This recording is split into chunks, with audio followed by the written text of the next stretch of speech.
বিশ্বনবী ছিলেন ঠিক নিরপেক্ষ বৈষম্যহীন বিচারক। আজকের জমিনকে যদি ইনসাফপূর্ণ বিচার দিয়ে আমরা ভরপুর করে দিতে চাই, এই জমিনে যদি চিফ জাস্টিস হিসাবে এই জমিনে যদি আমরা চাই হলো নিরপেক্ষ বিচার, এই বৈষম্যহীনতা, এই জমিনকে চাই শোষণ মুক্ত সমাজ, জুলুম মুক্ত সমাজ, তাহলে আমাদের প্রত্যেককে we should come to back to the কোরআন।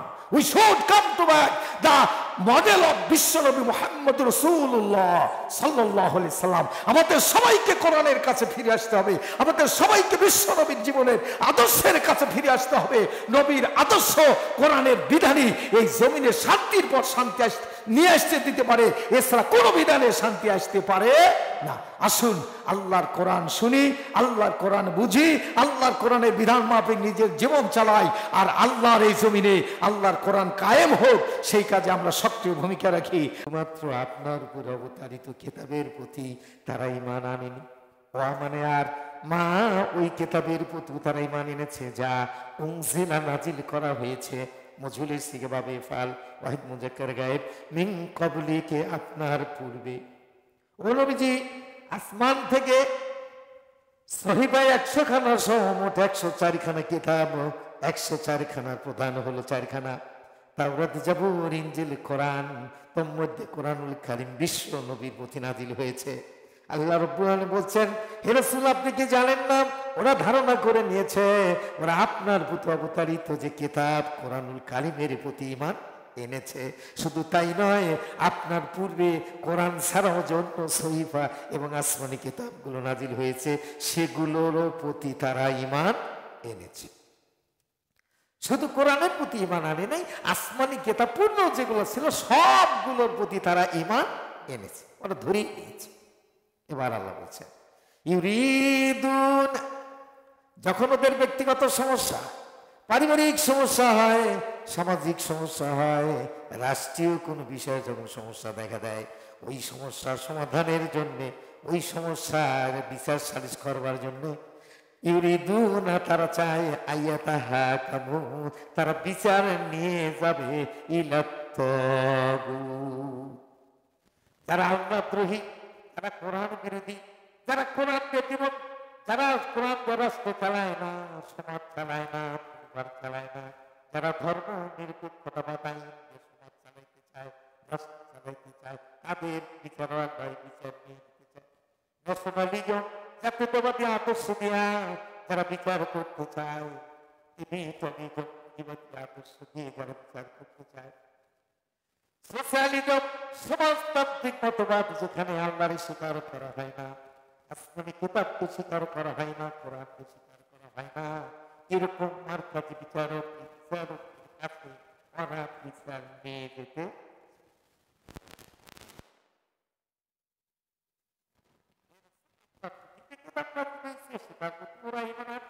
আপনার পূর্বেও চেষ্টা করতে এনেছে, কিন্তু ওদের প্রফেশন হলো, ওদের আমল হচ্ছে এটাই যে ব্যক্তি জীবনে হোক, পারিবারিক জীবনে হোক, সামাজিক জীবনে হোক, রাষ্ট্রীয় জীবনে কোনো সমস্যা দেখা দিলে ওই সমস্যার সমাধানের জন্য এমন সব আদালতে যায়, এমন সব বিচারকদের কাছে যায় যারা কোরআন হাদিস মানে না, তবে যারা কোরআন বিরোধী, আল্লাহ বিরোধী, রাসূল বিরোধী।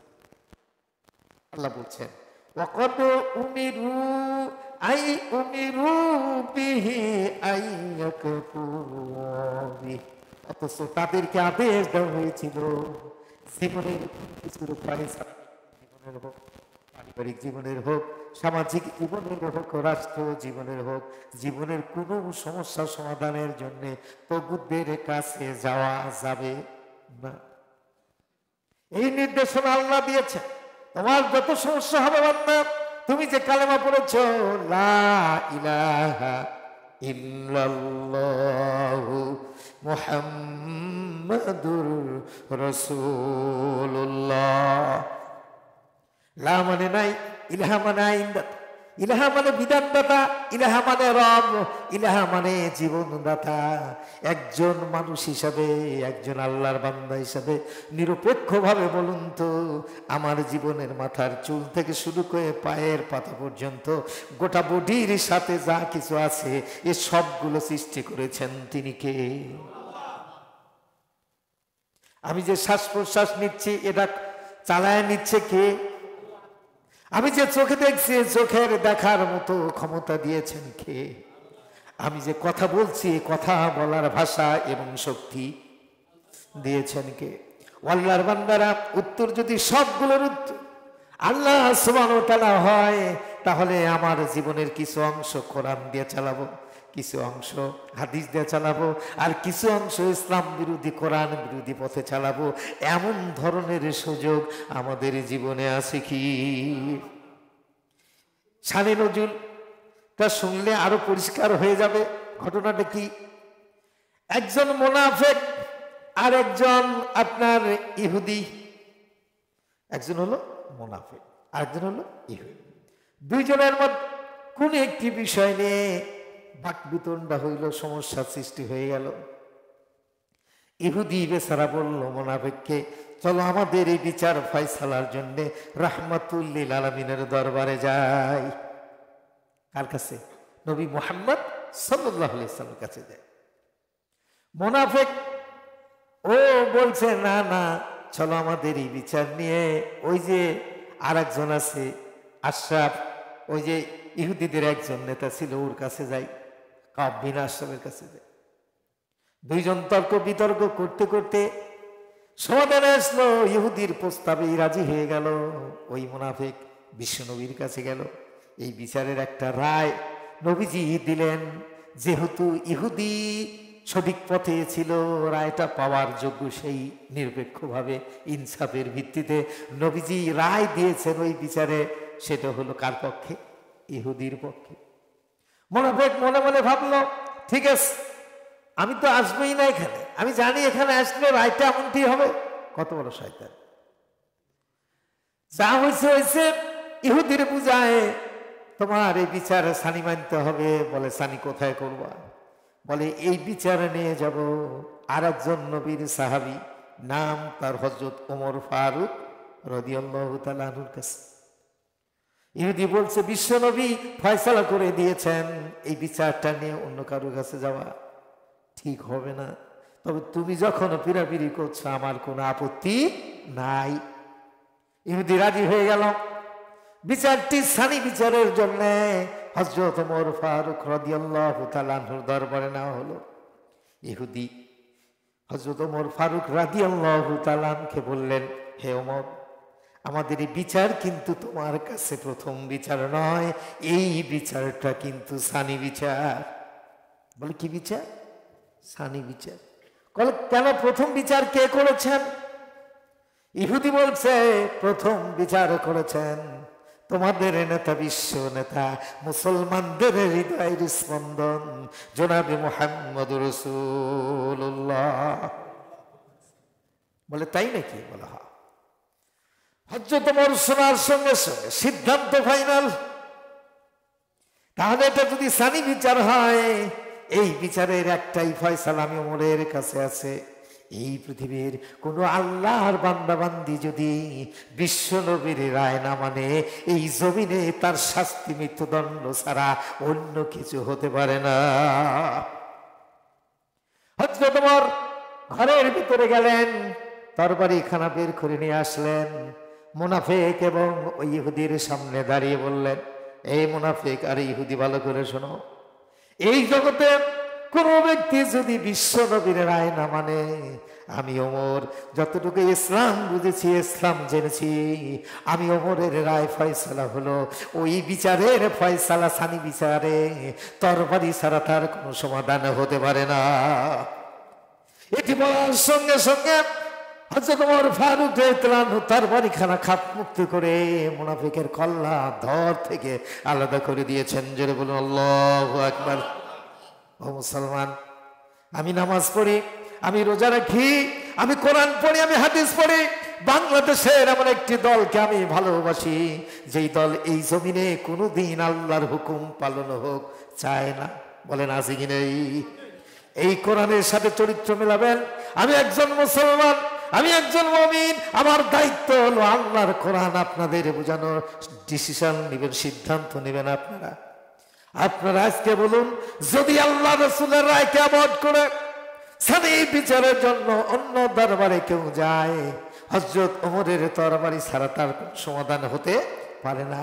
আজকে সেই নবীজির দুনিয়াতে নেই, নবীজির হাদিস আমাদের কাছে আছে কি নাই?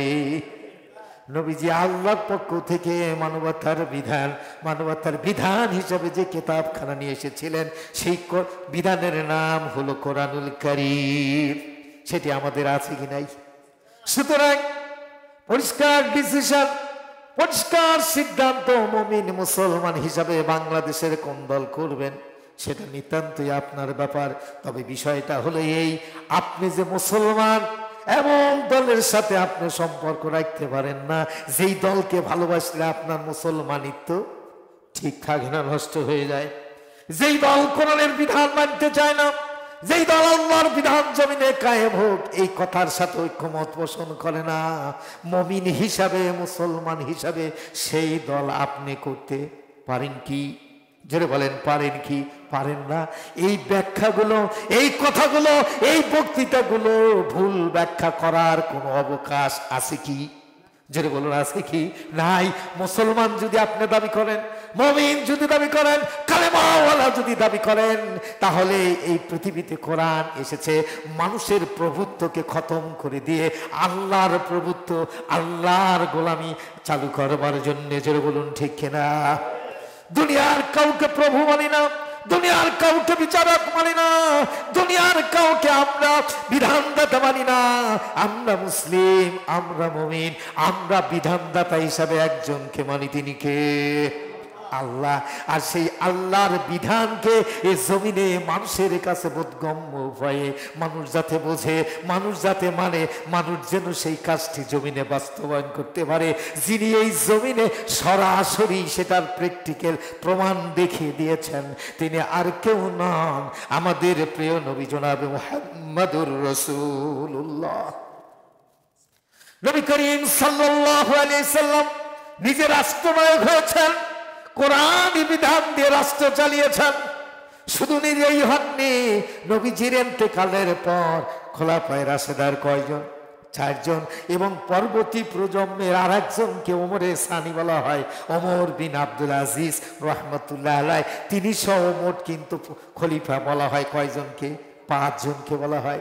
এই 5 জনের খেলাফত হিসাব করলে দেখা যায় 1 বছর নয়, 2 বছর নয়, 32টি বছর আল্লাহর কোরআন দিয়ে রাষ্ট্র চলেছে। আজকে আপনাদের ডিসিশন নিতে হবে, যদি বিশ্ব নবীর ফরমান কেউ না মানে, কোরআনের আয়াত ওমা কানা লিমুমিনিন ওয়ালা মুমিনাতিন ইযা কাদাল্লাহু ওয়া রাসূলুহু আমরান আইয়াকুনা লাহুমুল খিয়ারাতু মিন আমরিহিম, কোন মুমিনের এই সিদ্ধান্ত লওয়ার অধিকার নাই, সে মুমিন পুরুষ হোক অথবা নারী হোক।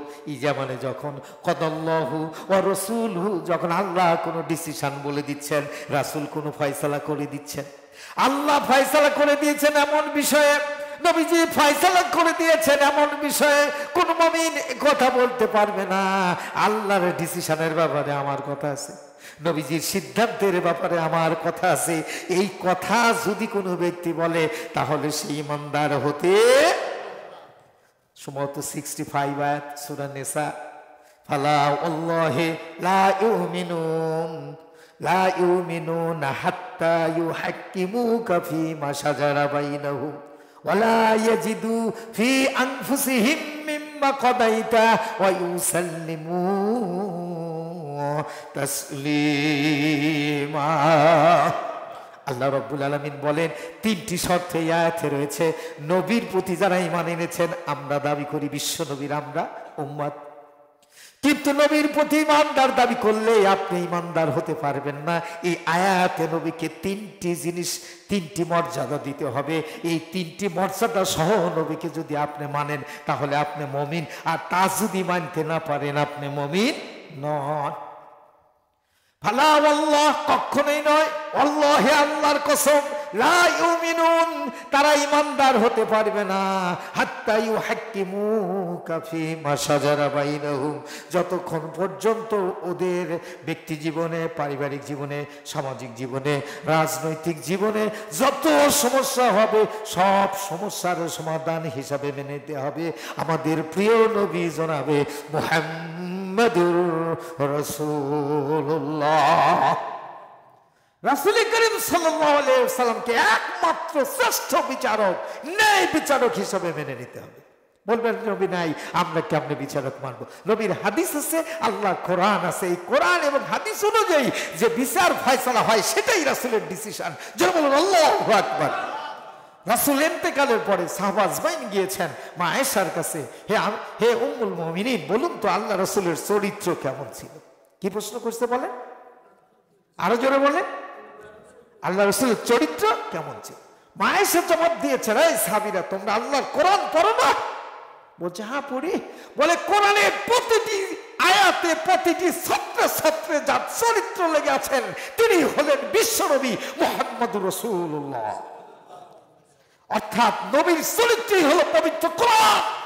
কোরআনের বাইরে আমার নবী একটি কাজও জীবনে করেন নাই। অতএব প্রত্যেকটি বিধান, কোরআনের প্রত্যেকটি বিধান এবং হুকুমই হচ্ছে আল্লাহ রাসূলের বাস্তব চরিত্রের নিদর্শন। যেটা বলুন আল্লাহু আকবার।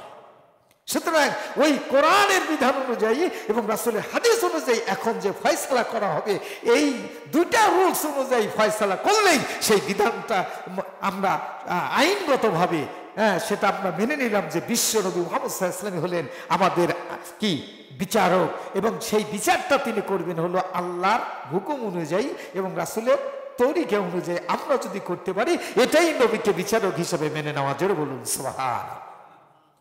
ওয়ালা ইয়াজিদু ফি আনফুসিহিম মিম্মা কদাইতা, নবী যখন কোনো বিষয়ে সিদ্ধান্ত জানিয়ে দিলেন এটাই রায়, এটাই ডিসিশন, কোনো মুমিনের অন্তরে আর কোনো দুদুল্যমানতা থাকবে না। এটা নবী বলে দিয়েছেন, এই ব্যাপারে আর কিছু বলা যাবে না। ওই মুনাফিক কি তাই মেনেছিল?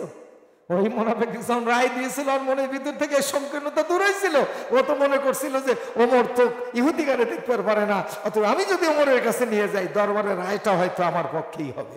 উনি ন্যায় বোঝেন না, অন্যায় বোঝেন না। অথচ পৃথিবীর ইতিহাসে সর্বপ্রথম নিরপেক্ষ জাস্টিস যদি কেউ থাকে তিনি হলেন তাম পৃথিবীর অন্যতম সেরা লিডার, তাম পৃথিবীর অর্ধেকের প্রেসিডেন্ট আমিরুল মুমিনিন হযরত ওমর ফারুক রাদিয়াল্লাহু তাআলা। তার চেয়ে ন্যায় বিচারক বাদশা কিয়ামত পর্যন্ত পৃথিবীতে আসবে কিনা আমার জানা নেই। সম্মানিত উপস্থিতি, ইসলাম যেমন নরম, ইসলাম যেমন আপনার দয়ালু ধর্ম, ইসলাম তেমনি শক্ত এবং কঠিন ধর্ম। বলবেন যে বুঝতে পারছে না, ভালো করে বুঝে নিন। আল্লাহর নাম রহমান, ঠিক আছে কি? আল্লাহর নাম রহিম, ঠিক আছে কি? আল্লাহ গফুর, বলে ঠিক। আল্লাহ গফর, আল্লাহ কহার, তাহলে মিলে আল্লাহ দয়ালু, আল্লাহ মেহেরবান, আল্লাহ ক্ষমাশীল, আল্লাহ পরম করুণাময়, কহার। কিয়ামতের দিন যখন বিচার করবেন তিনি রহমান রহিম থাকবেন না, তিনি সরাসরি হবেন কহার। কারণ বিচারের ব্যাপারে একচুল পরিমাণ ছাড় তিনি কাউকে দিবেন না। আপনি যতটুকু নিকাজ করেছেন ওই নিকাজের যতটুকু সাজা পাবেন ততটুকুই সাজা আল্লাহ সুবহানাহু ওয়া তাআলা আপনাকে দিয়ে দিবেন। আপনি যেটুকু পাপ করেন, আল্লাহ রাব্বুল আলামিন যেমন নিরপেক্ষ বিচারক, বিশ্ব নবী ছিলেন ঠিক নিরপেক্ষ বৈষম্যহীন বিচারক। আজকের জমিনকে যদি ইনসাফপূর্ণ বিচার দিয়ে আমরা ভরপুর করে দিতে চাই, এই জমিনে যদি চিফ জাস্টিস হিসাবে এই জমিনে যদি আমরা চাই হলো নিরপেক্ষ বিচার, এই বৈষম্যহীনতা, এই জমিনকে চাই শোষণ মুক্ত সমাজ, জুলুম মুক্ত সমাজ, তাহলে আমাদের প্রত্যেককে we should come to back to the Quran. We should come to back the model of বিশ্বনবী মুহাম্মদ রাসূলুল্লাহ সাল্লাল্লাহু আলাইহি সাল্লাম। আমাদের সবাইকে কোরআনের কাছে ফিরে আসতে হবে, আমাদের সবাইকে বিশ্বনবীর জীবনের আদর্শের কাছে ফিরে আসতে হবে। নবীর আদর্শ, কোরআনের বিধানই এই জমিনে শান্তির পর শান্তি নিয়ে আসতে দিতে পারে, এছাড়া কোনো বিধানে শান্তি আসতে পারে না। আসুন আল্লাহর কোরআন শুনি, আল্লাহর কোরআন বুঝি, আল্লাহর কোরআনের বিধান মাফিক নিজের জীবন চালাই, আর আল্লাহর এই জমিনে আল্লাহর কোরআন কায়েম হোক সেই কাজে আমরা সক্রিয় ভূমিকা রাখি। আল্লাহ আমাদের সবাইকে কবুল করুক। সবাই বলুন।